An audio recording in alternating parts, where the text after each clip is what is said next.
Halo, Assalamualaikum. halo, assalamualaikum, waalaikumsalam. Aduh, matur suwun banget di telepon saya. Selamat malam, berjumpa lagi bersama saya Wong ganteng sak donya.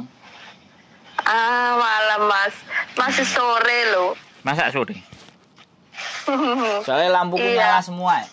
iya, iya, iya. Kamu karena bikin video ya jadi lampunya nyala. Oh, Gimana? ini bikin video apa mas? Loh, Masuk di YouTube ya loh. jelas no, piye. Iya, saya itu pernah beli furniture ya di Jepara, dan waktu itu kan saya dapat kontaknya itu dari Tokopedia apa dari Shopee ya. Ya. Nah, karena saya males prosesnya di Shopee itu lama, jadi kan saya dikasih nomor WhatsApp-nya, and then saya langsung WhatsApp beliau, dan saya kan mau pesennya banyak, waktu itu totalnya ada sekitar 85 juta. Nah, sudah saya DP 10 juta, beberapa bulan kemudian itu lost kontak. Terus saya cari-cari dia, ternyata dia bermasalah di rumahnya sana. Terus saya suruh orang datengin rumahnya, ya orangnya nggak ada, cuman ada orang tuanya. Dan karena saya mikirnya mikirnya tuh kasihan gitu, karena waktu itu istrinya baru melahirkan. Cuman waktu kapan tempo hari itu udah nomornya memang udah nggak aktif. Saya udah ada nomor keluarganya, cuman sekarang nggak tahu aktif apa enggak. Cuman pernah saya somasi 2 kali ke pengacara, nangis-nangis, jangan dilaporin ke polisi, udah saya biarin aja. Cuman sampai sekarang tuh nggak ada itikan baiknya gitu.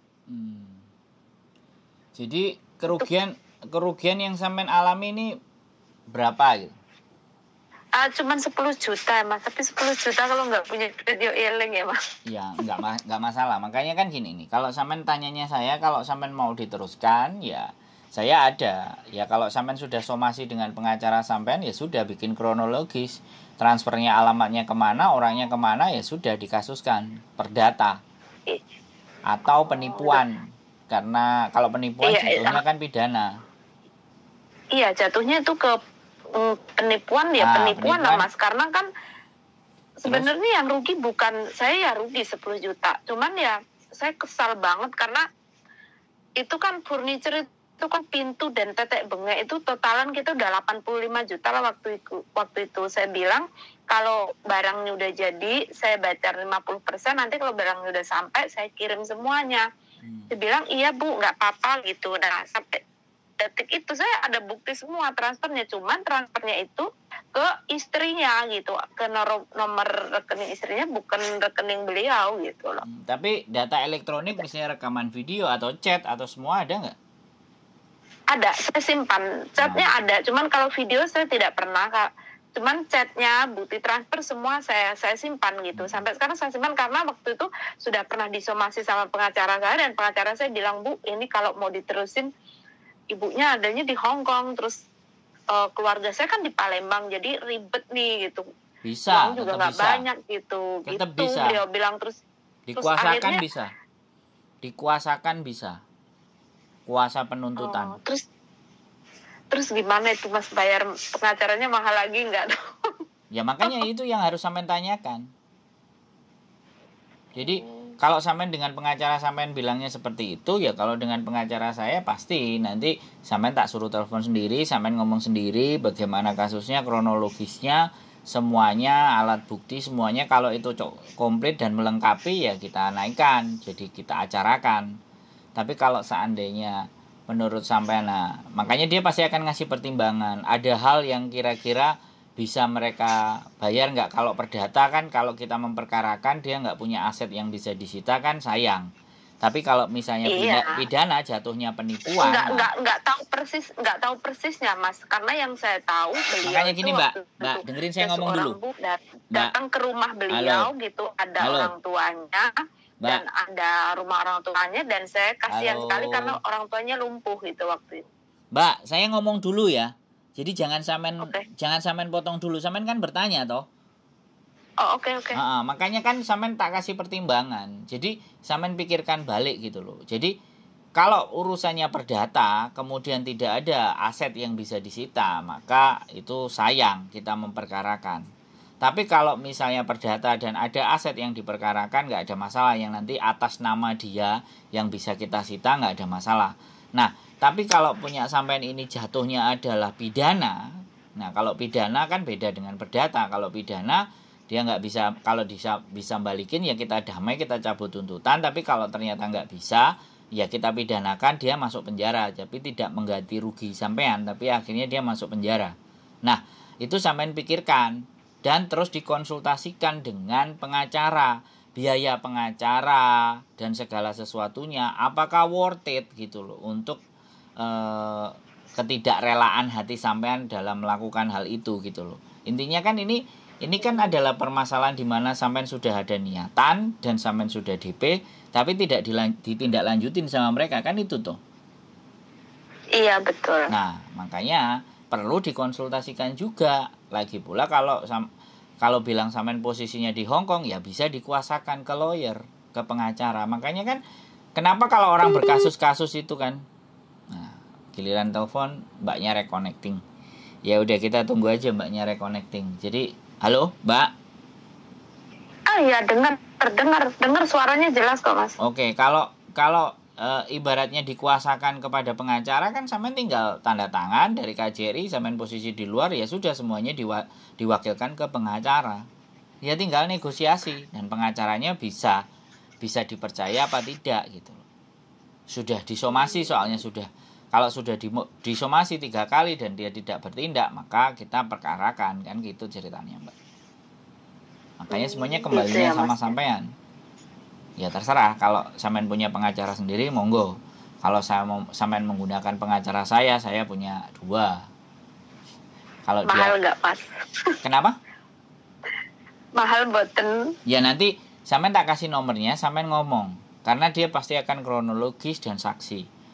Ditanyakan saja gitu loh. Nggak ada masalah. Kalau pengacara itu kan ya namanya juga pengacara itu kan sekolah toh Mbak. Malah saya ngerti gitu. Dan kalau pengacara domisilinya di sekitar situ kan beliau tidak perlu akomodasi yang banyak. Cuma kalau pengacaranya di luar kota kan, wah, pengacara saya kan di Bali. Loh, kalau pengacara saya ada di Surabaya 1, ada di Kediri 1. Jadi kalau ke Jepara kan lebih dekat. Di Jepara posisinya desanya itu apa ya kemarin? Ya, jatuhnya nanti perkaranya di pengadilan Jepara. Di pengadilan negeri Jepara pastinya. Kan Jepara. Karena kalau saya lihat di postingan itu ada beberapa orang yang sudah kena tipu beliau. Waktu itu saya lihat di Facebooknya itu ada beberapa orang tuh menulis di dinding beliau. Cuman sekarang udah nggak aktif lagi di Facebook. Nah, makanya tergantung sampean. Kalau memang iya, saya kasih nomornya, sampean komunikasi sendiri sama pengacaranya. Jadi nggak lewat saya sudah. Sampean langsung ke pengacaranya. Saya masih gitu ya. Saya masih asisten advokat. Nah, masih asistennya. Jadi belum ke advokatnya atau belum ke pengacara, karena pengacaranya kan teman saya. Ya udah kamu sekolah dulu bilang. Kalau kamu sekolah dulu baru kamu bisa ngambil kasus katanya. Makanya saya ya nggak, setidaknya saya melihat videonya Mas Jabri itu, apa dikasusin aja ya ini anak, karena boleh. Gitu, karena saya kecewa banget gitu. Saya tuh udah benar-benar serius, udah mengang, dan begitu saya konfirmasi kok dia ngomongnya kok begitu, ibu nggak pernah zakat sih makanya kena tipu. Saya harus bilang ke Anda gitu. Jadi saya merasa kayak ditampar gitu. Kalau saya, wah ini anak emang bener nggak apa-apa sekolahin gitu. Cuman itu saya mikir ke belakang lagi, saya lihat keluarganya seperti itu, saya bilang udah itu sudah 1 tahun lewat, 2 tahun lewat, kok hati saya ini mesti nggak rela gitu. Orang itu kayak nggak ada itikat baik sama sekali gitu. Ya boleh, memang harus dikasih pelajaran kalau memang seperti itu. Tergantung sampeannya aja nanti. Kalau memang iya, sampean tak kasihkan nomor pengacaranya. Kebetulan pengacaranya juga punya bapak ibu tinggalnya di Bojonegoro. Kan itu lebih dekat kalau ke Jepara. Oh gitu ya Mas. Iya dong. Ya udah deh, nanti saya pikir-pikir lagi gimana. Dah. Ya. Kalau lagi nggak punya duit, inget Mas. Iya. Ingat orang yang nipu-nipu itu. Ya Allah, coba. Ya, sekali lagi memang nggak ada masalah. Saya kemarin juga sempat mau memperkarakan orang atas ITE kan. tak bolak-balik, dia kerja, bapaknya sakit. Tapi kalau enggak kelakuannya, Iya, tapi kalau iya, enggak kok kelakuannya kita tuh kayak gitu, kadang tuh gimana ya, ya Mas? sudah. Empati tuh masih ada, cuman kok dia dikasih hati kayak ngeraup jantung gitu loh. Maksudnya Jantungnya mau oke lah diambil kalau kamu sekalian. sekarang nggak ada, coba saya kasih waktu sekian bulan gitu. Kalau duit saya nggak kembali, nggak apa-apa lah, saya dikasih barang senilai uang yang sudah masuk ke situ gitu. And then nggak ada etikat baik sama sekali, malah nomor saya diblokir semua ya. Iya kan, berarti memang benar-benar harus, kalau memang ternyata angkanya masuk akal nggak apa-apa, digas aja.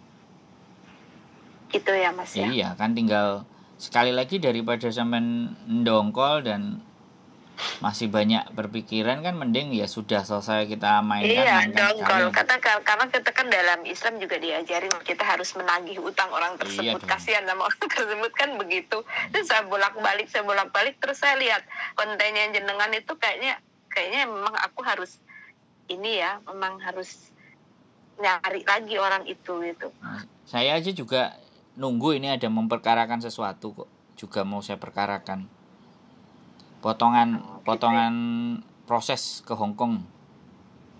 Oh gitu ya, Mas. Iya, lawannya pasti PT nanti. Selain PJTKI ada organisasi ada lembaga. Itu memang bisa dikasusin ya, Mas. Saya waktu masuk ke sini itu wah pedih banget pokoknya. Ya, bisa. Pedih banget. Kalau kita tahu caranya bisa. Makanya kan kita telisik dulu. Jadi kita lihat kronologisnya bagaimana, persyaratannya memang memenuhi, nggak 2 alat bukti 1 saksi. Kalau ternyata itu memenuhi ya tak digas. Gitu ya. Nah, jadi iya, sebenarnya tuh kalau saya ngelihat kontennya jenengan itu, ya Allah begitu banyak kasus. Saya dulu pernah seperti itu, cuman kadang-kadang kita mikirnya aku tuh kenal baik sama istrinya, dia suaminya begitu, cuman ya di naik turun akhirnya udahlah. Itu kadang mikirnya kan begitu.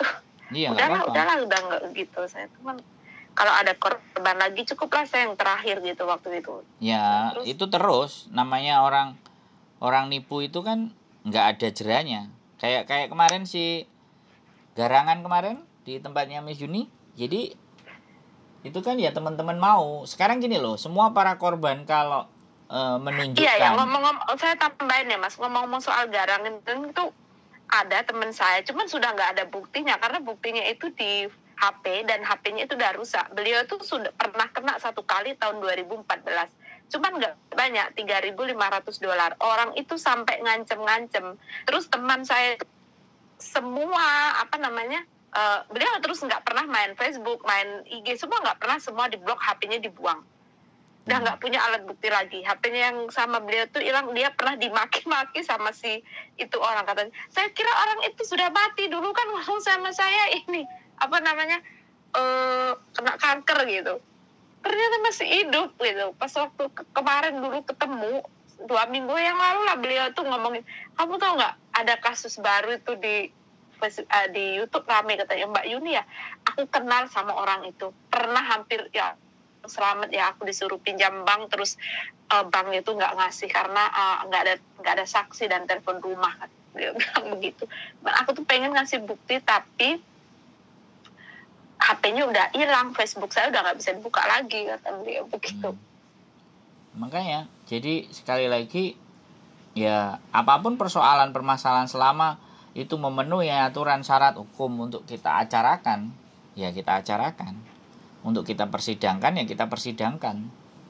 Jadi kembali lagi di mana bahwa ini juga supaya mereka lebih berhati-hati dengan CCCC sama para PMI Hong Kong, jangan macam-macam. Bener, Mas, bener. Nah. Saya sangat appreciate banget sama Mbak Yuni, sama jenengan yang bener-bener bukan hanya muluk tapi tindakannya juga gitu. Kan banyak ada yang mereka gitu begitu kasus ini keluar, saya lihat komennya itu saya gedek gitu. Setidaknya kita berempati lah. Kalau korbannya one on one itu oke lah, kita nggak up itu. Ini korbannya udah banyak banget. Ngomongnya itu nggak enak banget. Tulisannya tuh lo dibacanya tuh, saya aja sebagai orang luar, wah saya tuh kayak kemeropok ya kalau bahasa Jawanya itu. Kok bisa bilang begitu? Empatinya tuh nggak ada sama sekali gitu.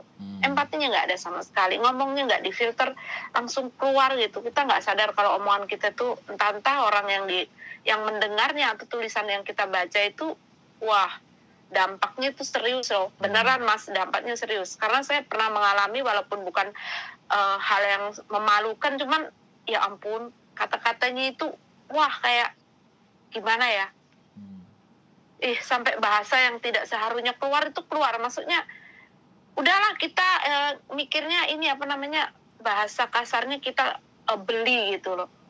Udah kita tidurin, udah kita kasih duit, udah nggak sesederhana itu. Kenapa dia bisa omongan itu bisa keluar gitu loh, wah gitu. Perempuan lagi yang ngomong, dan sesama profesinya kan. Ya iya, sesama pekerja, kenapa omongan itu bisa keluar gitu. Berempatilah kepada saudaramu, walaupun saudaramu itu sesama pejuang, apalagi kita sama-sama muslim. Oke lah, secara agama kita nggak ngomongin agama lah sekarang, kita ngomongin yang sudah kejadian, jangan sampai ada korban lagi.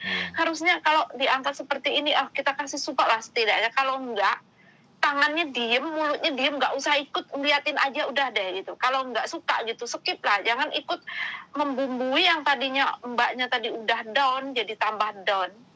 Nggak tahu lah, saya mikir kok teman-teman begitu gitu loh. Makanya Sufi Ahmad Ghazali itu selalu bilang, kalau orang pintar hanya dengan menggunakan bahasa isyarat aja saling mengerti. Nah, jadi gitu aja. Jadi dia sudah jelas kenyataannya, sudah faktanya seperti itu, tapi dia nggak bisa mengerti dan nggak bisa paham. Berarti itu kan kelasnya udah kelas cara berpikir yang paling rendah. Jadi ya nggak masalah. Mindsetnya saya nggak ngerti Mas, mindsetnya apa. Padahal setahu saya beliau itu orang yang ngerti gitu loh. Ngerti maksudnya baca buku ya iya, belajar bisnis ya iya gitu. Kenapa sampai di titik itu tuh respect saya hilang gitu. Karena saya segan betul sama beliau. Di titik ini respect saya hilang ketika ada kasus ini mencuat. Kok begitu ya anaknya gitu. Kenapa dia sampai nulis sesuatu di berandanya seperti itu gitu. Ini kalau korbannya satu-satu itu is okay lah. Ini korbannya udah banyak yang banyak. Kalau kita kasih dukungan, malah dia ngomong yang itu tadi yang seperti saya bilang, udahlah gitu, kasus ini mana bisa dikasusin. Kita kan udah mikirnya kita beli aja gitu, udah kita udah kenyang, udahlah. Lah beli itu ya ampun, kita itu orang timur loh. Walaupun kita tinggal di sini lama, kita orang timur, kata beli itu wes, waduh, kayak apa ya, kayak dimiuka itu yang makanya itu yang dinamakan oleh filosof itu sebagai sesat pikir. Jadi sesat pikir, dia sudah tidak bisa menggunakan nalar cara berpikirnya karena kebencian yang muncul terlalu dalam sehingga dia jadi sesat pikir. Jadi saya heran, bencinya di mana gitu? Nah, kebenciannya ya kayak gini. Bencinya di mana gitulah. Kebenciannya karena di mana Mas? Kebenciannya ke siapa dulu? Apa yang nge-up dulu? Apa yang mbak-mbak yang jadi korban? Saya tuh nggak ngerti. Gitu ini sampai sekarang tuh saya nggak. Kebenciannya mungkin gini. Kebenciannya adalah dia seolah-olah memberikan sebuah edukasi, dan edukasi itu nggak kemakan sama teman-teman. Karena attitude dan perangai dan jenis bagaimana menulisnya dia itu berdasarkan dia, bukan berdasarkan pandangan umum. Nah, jadi gini loh, kita bebas bersuara, kita bebas, tapi dari apa suara itu kan orang jadi menilai, bener nggak? Kalau penilaian orang tidak baik cuman 1 atau 2 wajar, tapi kalau yang menilai tidak baik itu orang semakin banyak dan kita tetap idealis, benar. Ya jangan salah, orang akan mengcancel hal tersebut, orang tersebut gitu, di cancel. Karena sekali lagi gitu. Cara berpikir dan nalarnya sudah nggak logis kan gitu. Saya cuma mikirnya apa ucapan dengan tindakannya itu beda. Harusnya kan ucapan diiring dengan tindakan. Ngaku saya memperjuangkan hak buruh migran loh. Saya memperjuangkan haknya Cece loh gitu. Kok begitu ada kasus seperti ini, beliau komennya itu yang saya ingat di kepala saya cuma satu. Terus yang salah sopo gitu. Seolah-olah bilang bahwa perempuan ini perempuan yang nggak bener gitu. Emangnya kalau dia terjerat dengan karangan itu terus dia nggak bener? Mungkin dia perempuan yang bener-bener terus dia terpleset dan jatuh di waktu itu. Bener nggak, Mas? Yes. Makanya saya pikirnya nggak punya empati. Jadi kalau seseorang tidak punya empati, ada masalah di masa lalunya. Jadi ada masalah di masa lalu. Nah, satu bisa jadi dia tidak pernah dididik dengan kasih sayang, tapi dididiknya dengan kebencian, dengan kemarahan, sehingga dia tumbuh dan berkembang. Tapi beliau secara agamis beliau mengaku ngaji Quran itu 6 tahun di Pak Kiai. Ya itu kan urusan dia, itu kan ucapan dia, tapi tidak mencerminkan. Kan sekarang banyak orang yang akal logikanya ngomongnya bagaimana, tapi cerminan tindakannya beda. Nah, ya, berbanding lurus dengan ucapan. Nggak bisa jadi ukuran kan. Sekali lagi kan nggak bisa jadi ukuran hal itu. Betul. Ini sosial media. Jadi sosial media itu dulu Rasul kita menyampaikan bahwa ada di masa dan di zaman bahwa fitnah itu sudah berjamaah. Nah, zaman sosial media inilah zaman fitnah yang secara berjamaah. Kita nge-share sesuatu yang belum tentu kepastian dan kebenarannya sudah di-share. Kalau saya, makanya saya juga kan satu komplotan sama Miss Yuni. Kita bikin kontennya kan juga sebenarnya bareng dan bersamaan. Saya sudah duluan di 2018, mungkin dia udah punya YouTube duluan tapi belum diisi dengan hal-hal seperti ini. Saya bilang, informasi yang kita dapatkan harus A1. A1 itu artinya apa? Dari sang korban. Atau dari yang kita ajak bicara, yang merasakan langsung keluh kesah mereka, derita mereka. Jadi jangan deritanya mereka terus kita ucapkan dengan kata-kata kita. Kan gitu tuh. Betul. Nah, jadi langsung dia sendiri yang merasakan. Makanya kita berani karena dia sendiri yang merasakan, dia yang ngalami, dia berani bersaksi, dia bisa menunjukkan barang buktinya. Ya ayo kita gas, seret, ya sudah. Dan artinya berhasil. Sampai sebesar ini itu. Begitu pertama kasus itu keluar, saya kan jarang lihat konten begitu, kan jarang tuh kan. Kok ini lewat di beranda terus, ini apa sih gitu. Saya sampai cari-cari di Google itu orang itu gitu. Untung saya nggak pernah ketemu orang itu ya. Jadi ya sekali lagi Mbak, jadi niat baik, kita lakukan hal yang baik, belum tentu dengan cara yang baik, belum tentu orang juga akan menerima itu dengan baik. Benar, Mas. Kita tidak bisa memaksa orang untuk suka dengan kita sebaik apapun kita. Pasti ada segelintir orang yang menganggap bahwa kita itu nggak benar. Tapi dengan channel YouTube itu masih terus ada, channel YouTube itu masih terus ditonton, artinya yang masih bisa menerima logika berpikir kita kan semakin banyak. Betul. Nah itu aja. Lah apakah orang yang menganggap kita jelek dan menganggap gak baik punya sosial media, dan seberapa orang bisa menerima dia, kan gak ada buktinya. Iya. Nah intinya kan air beriak tanda tak dalam, kan sudah begitu. Benar-benar banget, Mas. Terima kasih banget, saya dapat wawasan banyak, dapat ilmu banyak setiap hari melihat, mendengar gitu. Mendengar dari Miss Yuni, dari Mas Sandro gitu. Ya Allah, seandainya saya dulu mendengar ini ada gitu mungkin 10 tahun sebelum saya masuk ke Hong Kong atau 5 tahun lalu, mungkin saya lebih baik dari kemarin, tidak pernah terpleset gitu. Saya tuh mikir, dan baru sekarang itu YouTube-nya keluar gitu. Kalau dulu udah mendengar hal-hal kayak gini, wah.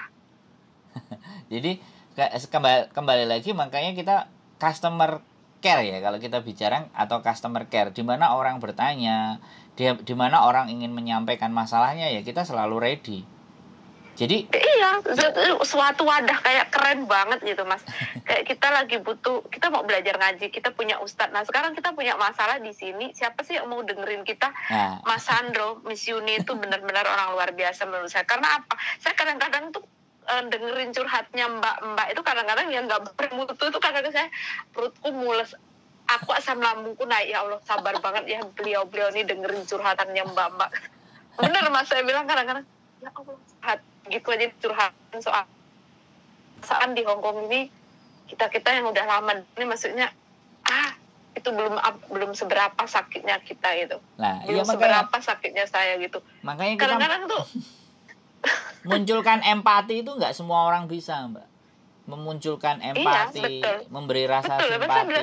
Saya salut bener sama Jenengan sama Miss Yuni itu, benar-benar maksudnya benar-benar menjadi wadah, benar-benar sabar mendengarkan itu. Kalau saya orangnya nggak sabaran, beneran Mas, serius.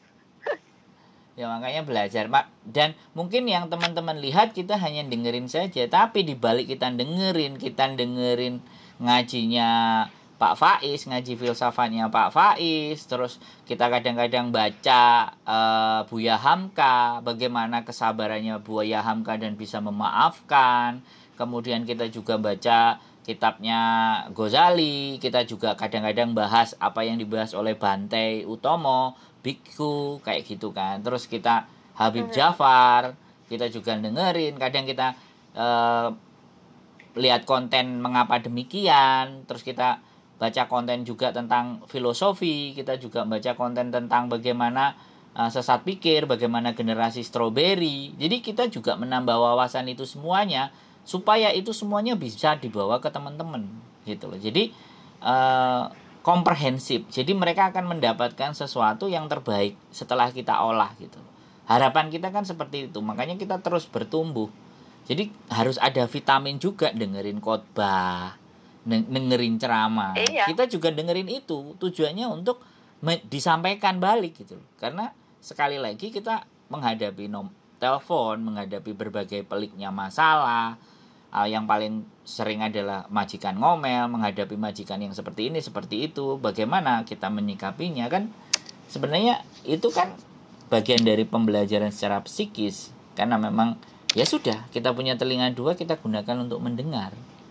Nah, supaya menjadikan pembelajaran kepada yang lebih banyak, ya kita naikkan ke konten.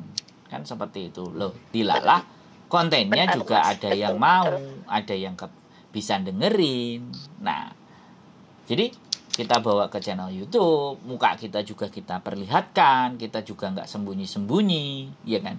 Kita juga ngomong, kita juga bisa ditemui, kita bisa dicari. Jadi kan di situ. Makanya ya sudah, intinya kami sangat berterima kasih salah satunya sama sampean yang mau telepon ya. Makanya saya tulis teman diskusi, teman saya ngobrol. Terima kasih benar. Saya kaget loh tadi waktu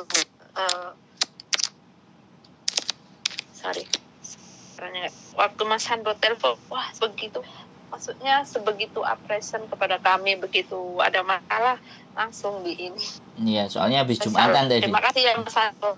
Ya, nggak apa-apa. Pokoknya nanti kabar-kabar aja. Kalau memang sampean mau dibolak-balik, dinaikkan, diturunkan, mau dilanjut, monggo. Kalau enggak juga enggak apa-apa.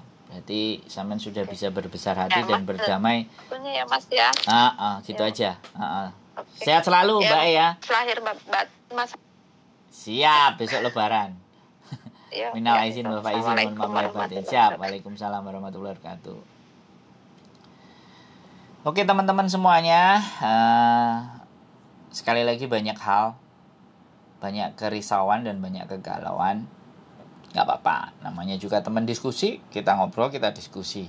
Cuman permintaan saya cuma satu, gak perlu disebutkan nama dan identitasnya, karena naik ke konten YouTube. Sekali lagi, keep stay tune my YouTube channel and see you next video. Bye-bye.